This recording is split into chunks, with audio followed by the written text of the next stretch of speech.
नमस्कार, मैं हूं फरीद अली और आप देख रहे हैं हमारा खास शो दुनिया की खबर। सबसे पहले सुर्खियां। इजराइल की खुफिया एजेंसी मोसाद के हेडक्वार्टर पर ईरान का बड़ा हमला, मिलिट्री इंटेलिजेंस की बिल्डिंग को भी बनाया निशाना। तो वहीं इजराइल ने ईरानी सेना के डिप्टी कमांडर को मारा। G7 समिट छोड़कर अमेरिका रवाना हुए डोनाल्ड ट्रंप, कहा मैं सीज फायर के लिए नहीं लौट रहा, बात उससे कहीं बड़ी।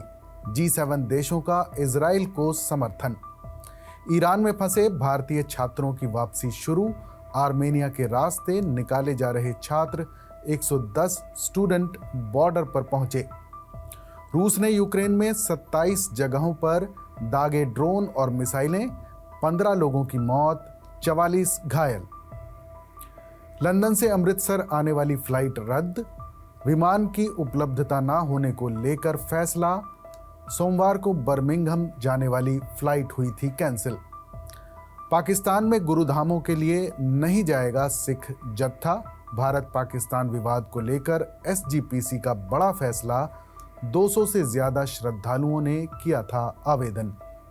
पाकिस्तान में चिनाब का पानी 92% घटा, डेड लेवल से नीचे जाने की कगार पर नदी का जल स्तर, 40% फसल बर्बाद होने का खतरा। और अब आज की खास खबर। पिछले हफ्ते शुक्रवार की रात को इजराइल ने ईरान पर ताबड़तोड़ हवाई हमले किए। इन हमलों में ईरानी सेना के कई टॉप कमांडरों और परमाणु वैज्ञानिकों की मौत हुई। ये हमले उस वक्त हुए जब ईरान और अमेरिका के बीच परमाणु कार्यक्रम को लेकर बातचीत होने वाली थी, मगर अब हालात खराब हो चुके हैं। बातचीत का सिलसिला पटरी से उतर चुका है। ईरान और इजराइल दोनों ही मुल्क एक दूसरे पर ड्रोन, मिसाइल और लड़ाकू विमानों से अटैक कर रहे हैं। इजरायली हमले में सैकड़ों ईरानी मारे गए हैं, तो वहीं ईरान की जवाबी कार्रवाई में कई इजरायली शहरों में इमारतें नष्ट हुई हैं और आम लोग भी मारे गए हैं। अब कुछ ऐसे कयास भी लगाए जा रहे हैं कि अगर ये जंग ज़्यादा लंबी चली तो इसका दायरा और ज़्यादा बढ़ सकता है। इसे लेकर सवाल उठ रहे हैं कि फिर आगे क्या होगा, दुनिया समेत भारत पर इसका क्या असर होगा। इसे लेकर विशेषज्ञों की अलग अलग राय है। पहला सवाल ये उठता है कि इजराइल ने ईरान पर हमला क्यों किया। इजराइल की तरफ से कहा गया है कि इस हमले की प्लानिंग तकरीबन 1.5-2 साल पहले से चल रही थी। हमला इसलिए किया गया क्योंकि ईरान का घोषित मकसद इजराइल का नाम दुनिया के नक्शे से मिटाना है। खुद ईरान के supreme leader Ayatollah Ali Khamenei ने इस बात को कई बार दोहराया है। 1979 के बाद से ईरान ने इजराइल को अपना सबसे बड़ा दुश्मन माना और तभी से उनका फोकस इजराइल का खात्मा करना रहा है। अब इजराइल को डर है कि अगर ईरान ने परमाणु हथियार बना लिए तो ये उनके लिए खतरा होगा।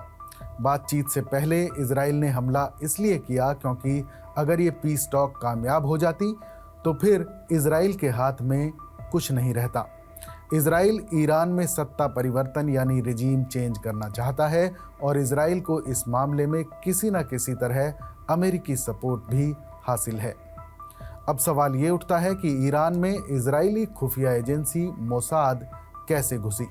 इस पर ईरान ने इल्ज़ाम लगाया है कि असल में बातचीत के जरिए ईरान के ध्यान को भटकाया गया और इसमें अमेरिका और इजराइल की मिली भगत है। इधर बातचीत के जरिए ईरान को लापरवाह कर दिया गया और नतीजा ये हुआ कि इजराइल ने ईरान पर एक बहुत बड़े हमले को अंजाम दिया।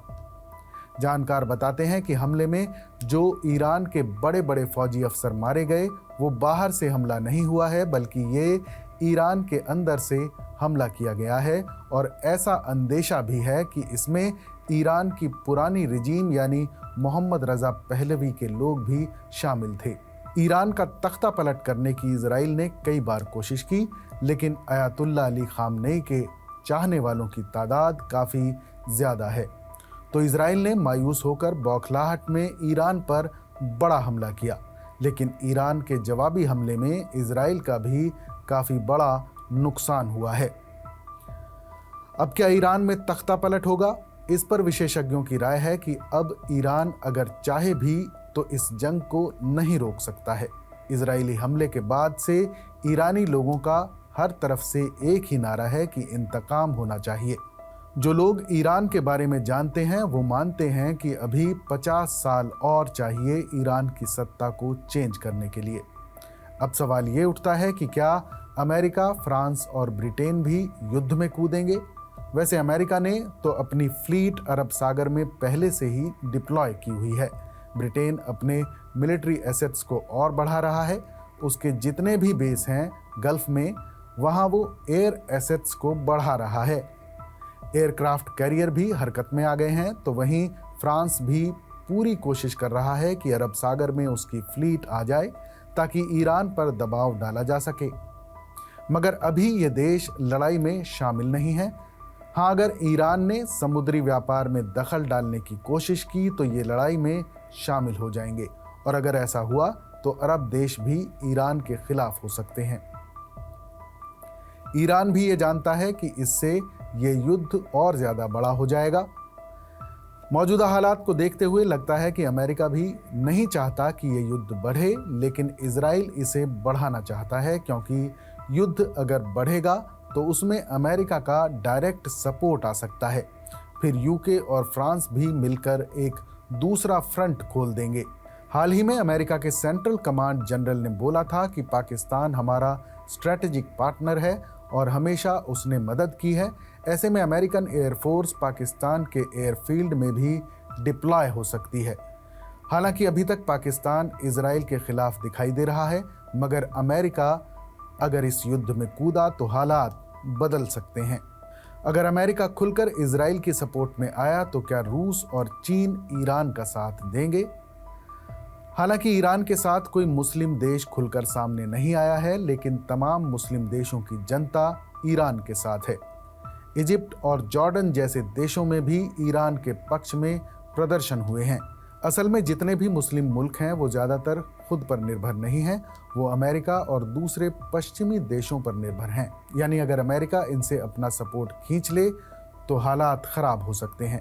जहाँ तक रूस और चीन की बात है तो ये दोनों ताकतवर देश भी ज़ुबानी तौर पर तो मदद करते नज़र आ रहे हैं, मगर अभी ऐसा नहीं है कि इनकी फ़ौज मदद के लिए आगे आएगी और लड़ना शुरू कर देगी। तो ऐसे में ईरान ने ये समझ लिया है कि हम अकेले हैं और हमें अकेले ही लड़ना है। रूस और चीन सीधे तौर पर इस जंग में नहीं आएंगे। रूस खुद यूक्रेन के साथ युद्ध में फंसा हुआ है और चीन अपनी ताकत ताइवान के चक्कर में बचा कर रखना चाहता है। और अब आज की दूसरी खास खबर, ईरान और इजराइल के बीच चल रही जंग में एक देश ऐसा भी है जिसने किसी मिसाइल से हमला तो नहीं किया, मगर अपनी चुप्पी और फैसलों से दुनिया भर को चौंका दिया है। कभी ईरान का भरोसेमंद साथी रहा सीरिया अब उसी ईरान की मुश्किलें बढ़ा रहा है। इस बीच कई देशों जैसे तुर्की, सऊदी अरब और मिस्र यानी इजिप्ट ने इजराइल की कार्रवाइयों की खुले तौर पर निंदा की है। लेकिन इन तमाम बयानों के बीच सीरिया की नई सरकार की चुप्पी सबसे ज्यादा चौंकाने वाली रही है। और ये सब हो रहा है सीरिया की नई सरकार अहमद अल-शरा के नेतृत्व में, जिसने न सिर्फ इजराइल के हमलों पर चुप्पी साध रखी है बल्कि इनडायरेक्टली 2 तरीके से उसकी मदद भी कर दी है। सीरिया ने इजराइल की पहली मदद ये की है कि सीरिया का आसमान इजरायली विमानों और मिसाइलों के लिए खोल दिया गया है। 13 जून से शुरू हुए इजरायली हमलों के बाद ईरान ने भी सैकड़ों मिसाइलें दागी हैं। इस पूरे टकराव में सीरिया का हवाई इलाका बफर जोन बन चुका है, जहां से इजरायली फाइटर जेट्स गुजर रहे हैं और अमेरिकी मिसाइल डिफेंस सिस्टम भी एक्टिव है।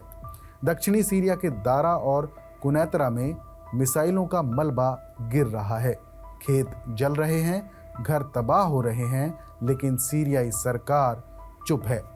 ना कोई निंदा और ना ही इसके खिलाफ कोई बयान आया है। दूसरा, 21 मुस्लिम देश इजराइल के खिलाफ बोले मगर सीरिया गायब रहा। जी हाँ, इजराइल के खिलाफ मिस्र की अगुवाई में 21 मुस्लिम देशों ने एक साझा बयान जारी किया है, जिसमें इजरायली हमलों को अंतर्राष्ट्रीय कानून का उल्लंघन बताया गया है। सऊदी अरब, तुर्की, पाकिस्तान और इराक जैसे देश इसमें शामिल थे, मगर सीरिया नदारद रहा। यहां तक कि इराक ने इजराइल के खिलाफ संयुक्त राष्ट्र में शिकायत दर्ज करवाई, लेकिन सीरिया पूरी तरह चुप्पी साधे बैठा रहा। विशेषज्ञ मानते हैं कि सीरिया को संयुक्त राष्ट्र चार्टर के आर्टिकल 35 और 51 के तहत सुरक्षा परिषद में शिकायत करनी चाहिए थी। अब सीरिया की इस चुप्पी की वजह क्या है? अमेरिका और यूरोप से बढ़ती नजदीकी है? तो ये भी समझ लेते हैं। सीरिया की नई सरकार दिसंबर 2024 में सत्ता में आई, जब बशर अल असद को सत्ता से हटाया गया।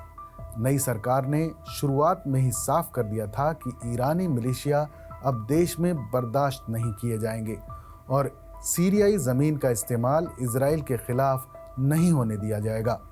विशेषज्ञों के मुताबिक ये सब अमेरिका और यूरोपीय देशों से रिश्ते सुधारने की रणनीति का हिस्सा है। अब जब ईरान इजराइल की जंग जोरों पर है, सीरिया को खुद को न्यूट्रल और भरोसेमंद दिखाने का मौका मिल गया है, जिसकी कीमत ईरान चुका रहा है। हमारे इस खास शो पर अपनी राय हमें ज़रूर बताइएगा। बाकी देश और दुनिया की तमाम बड़ी खबरों के लिए देखते रहिए TV9 डिजिटल।